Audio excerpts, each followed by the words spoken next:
Hey, welcome to Module 2. Today, we are talking about some engagement audiences, creating those, and some lookalikes that will go along with that will help you in your targeting for your audiences and building out your ad sets, as well as your lead gen campaigns, conversion campaigns, and your retargeting campaigns. So we'll be going over that right now. If you guys have any questions, remember you can always ask, and let's get to it. Let's start building these audiences. All right. The audiences that we're going to focus on today are going to be some video views, website page views, lead forms, Facebook engagement, Instagram engagement, and such. So mainly our custom engagement audiences that Facebook can track. And the reason why we're doing that today is this. This is a lot of extra audiences that can help you find motivation from where you're targeting, such as the video views, for example. If you've been running ads before, or even if you haven't, if you have some videos, you can actually launch broad video views campaigns or some traffic campaigns where you use videos.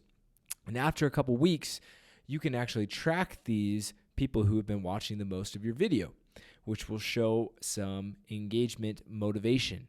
And then from those, you can create lookalikes, which finds other people who would be likely to like your video just the way that others have. And from there, what that does is it allows you to have a new open door to jump in and talk with people that may be interested in your product, because you're finding people who are similar to other people who were interested in the services that you guys offer. So let's jump into this. We're going to go into the Ads Manager and start creating right away so we can get these pumped out for you. Awesome. All right. We're going to hop in here. You got to make sure that you're in the asset library. You're going to go to audiences. Once you click audiences, this is the page that you should be taken to. And this is where we can start creating our audiences. So let's jump in here. We're going to start with the website traffic. This is awesome. This is a great thing to have. You got to make sure that your pixel is placed correctly. If it's been placed correctly, then you should have no problem in creating these audiences for your website. You can go ahead and use the pixel. You can select, if you have multiple pixels to your account, which one you want to base your traffic off of. And we're going to go right here. You can use all website visitors, or you can select specific pages or your events that you have on your website. So the first one we're going to do is just all website visitors. I like to go back 180 days. So anyone who's visited my website in the last 80 days, and then I go website 180. This is the first one I'm going to start with.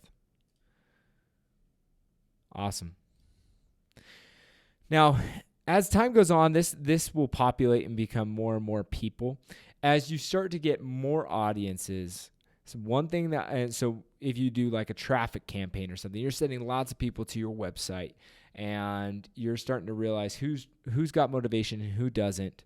One thing that you're going to be able to do is that you can actually log it. You can click on this website 180, and you can create a lookalike. You're going to come in here, and you're going to hit United States. And we're going to leave this at 1%, so it's finding anyone within a 1% similarity that's in that audience to base off of for your new audience. So then you're finding people in your area that are within 1% similarity to those who have already visited your website. It's an awesome tool that you guys can use to broaden the ad sets that you're using, making new audiences of people who may be motivated to sell their home with you. So, awesome thing to do. You guys can go ahead and try that out. Like I said, I would leave the website 180 at least tracking on your website for 2 to 3 weeks before you create a lookalike based off of it, just so it can get enough people in there. But as time goes on, it will update that lookalike, and the audience will keep on updating in the website 180 on the original. So that's something to keep in mind. All right, let's move on to our next audience. Our next one that we're going to do is a video views. Now, the best way to do this is you select which qualifier you're going to have for your video. If you're just doing a broad capture anyone who watches some of your videos, and depending on how many videos you have that are of certain lengths, you can go ahead and use like 3 seconds. But or you can do percentages as you come lower, there's different percentages. So there's like 95%, or there's a 50% option. You can go like that. But what I'm going to do for our, it depends on how many videos you have. If you have a lot of videos that are around 35 seconds to 60 seconds long, I like to use 10 seconds as a motivation to see if there's any motivation there. Oftentimes when they've watched about 10 seconds of a 30-second or 60-second video, they've been staying on there long enough to show that they're somewhat interested in what's being shown. So I'll do 10 seconds, 365 days, and I am going to put video views, and I will put 10 seconds. Now you got to make sure you choose your videos, so you can go ahead. If you have videos like this that are under the limit that you're asking for, it's going to see if they watched a through play, so they watched the entirety of the video. So you can go ahead and select those, and we've got that one. We're going to make sure that we're on the right page.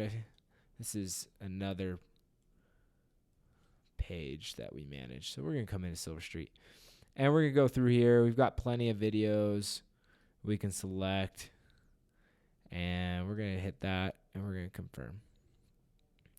And as time goes on, it will still gather the people who watch these videos up to 365 days in the past. So anyone past those 365 will fall off as the time goes on.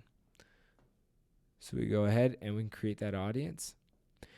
And once you start getting a lot of people in here, if you were to do something like if you wanted to hurry up and boost the activity that you're seeing on your videos, you could do something like a video views campaign for 2 weeks and then collect the views from it. I like to see at least 1,000 to 2,000 video views before I create a lookalike based off of this audience. So you'll want to keep that in mind. But once you see that, you can go ahead and just like the other, we would create a lookalike. And this can be used in your prospecting ads, like your lead generation and your conversion campaigns. All right, let's move on to the next audience here. So this one, we've already gone over customer files in the previous videos. So we are going to go over Facebook page engagement. All right, make sure our page is selected here. And we're going to use anyone who meets the following criteria. The most broad is just everyone who engaged with your page, but you have a couple different options. You could do visited your page, engaged with any post or ad, clicked on any call to action, sent a message, saved your page or any post. I use this one in this industry, and with the ads that you're running, I see that it's just best to retarget everybody who's engaged with your page. And like you can see, it's the most broad. So anyone who visited your page or engaged with any content, ads, or messenger, whatever it might be, it just includes all of these. That's the one I would use just because I've seen that work best. And so we'll go in here and we're going to write Facebook engagement. And I like to put the days just in case you want to filter by days. I like to know that this is the broad 365-day audience. So we'll go in here and publish. Awesome. There you have it. You can create lookalikes off of this one as well. I would make sure that you've been on Facebook for at least a month before you start creating any lookalikes based off of this page engagement. I want to make sure that there's enough people in there that are truly motivated to give you a lookalike audience that would have motivated people inside of it. But like I said, when you're moving forward with these and creating these conversion campaigns with the campaign budget or a lead gen campaign with a campaign budget, it's going to find the ad set that works best. So if each of these have their own ad set, when you create the lookalike and you just have that lookalike in each ad set, Facebook's going to see which one performs best and put the most money towards it, which is going to help you in the long run. You don't have to guess which one's going to perform better and which one's going to have the most reach and which one's going to provide the most results. You can kind of let Facebook do the math on that, and that's going to help a lot when it comes towards running these ads. So that's one way to make sure that you're staying on top of it, is just using that campaign budget. And we go over those in these next videos. So as it goes on, you'll understand that a little bit more. All right, next audience. let's come in here. If you have an Instagram business profile, you can go ahead and use that. It has to be a business profile to be able to connect it. So once you have your Instagram connected to your page, you'll be able to go forward with that.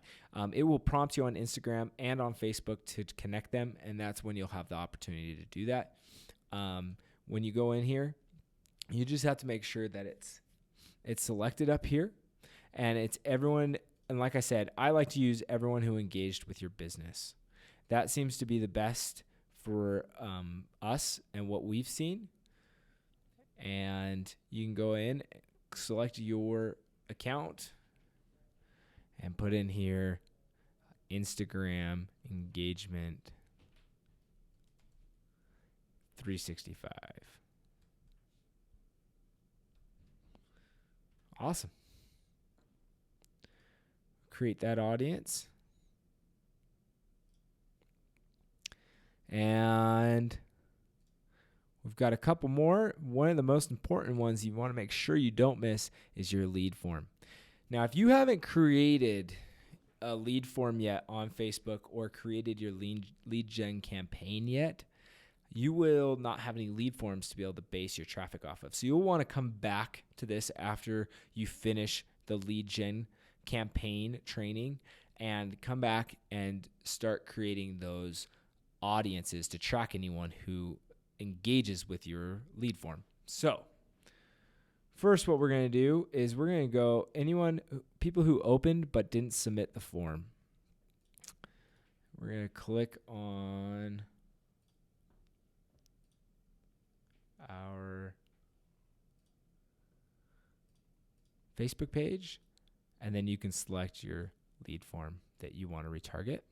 So I'm going to go ahead and retarget this one. If you have multiple lead forms, you can select all of them and be able to collect the audience information from all of them.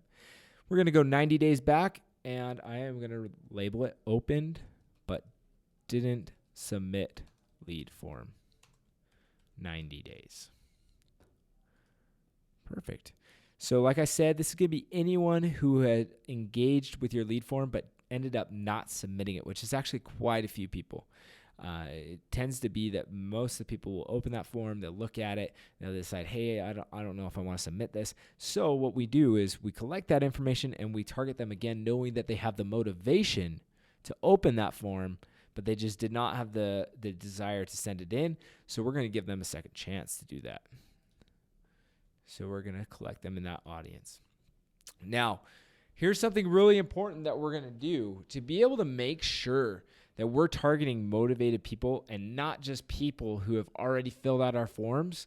We're going to create some audiences of leads that we've collected, and that way we can exclude them in our other ad sets so that we make sure we're not targeting people who have already submitted as leads or submitted a lead form. So we're going to go in here, we're going to create our custom audience. We'll start with the website traffic, and we're going to do anyone who landed on the event lead. Now, if you have an add to cart event, you can use that one as well. Or you could do anyone who visited a specific web page. For most Carrot pages, step-2 is the ending of the URL. And you can do it contains, and you can go /step-2/. And so if it contained that, then it will create the audience based off of anyone who visited a page that contains that URL. But if you set up your pixel correctly, you can go ahead and use it from your events. Now, if you are using a 2-step process, on our Silver Street page, we only have a 1-step process, so we optimize for lead. But if you are on a 2-step process where your add to cart page has, or your step 2 page has an add to cart event, you would use that pixel. So you can go in here, and we're going to do website leads. So anyone who's become a website lead. And I'm going to track this back. I'm going to go back 180 days just so I don't accidentally target anyone I've already closed a deal with. All right. Be done with that one. And we've got one more. We're going to do the lead form. And we're going to go people who opened and submitted the form. And we're going to go Silver Street. Make sure we select that same lead form we used last time. And we're going to go submitted lead form 90 days. And hit done. There you go. Those are the audiences that I suggest that you create in the beginning. You may want to create one more video views audience that is based off of just anyone who engages with a video if you desire. That would be a 3-second. That's just anyone who glances at your video and watches it for a few seconds. I prefer the 10-second because there's more motivation there, but if you haven't gotten lots of video views, this might be a better one to add just so that you have that extra anyone who engaged with an ad and be able to retarget them. So that's an option as well, depending on, and as well as the lengths of your video. If you only have 6-second videos, 3 seconds is half the length of your video. So that would also be a valid option for why you'd want to do 3-second video views. All right, guys. Well, we have this all created, so we are going to head into the next video, and we'll teach you how you can use all of these audiences. All right, I'll see you in the next video.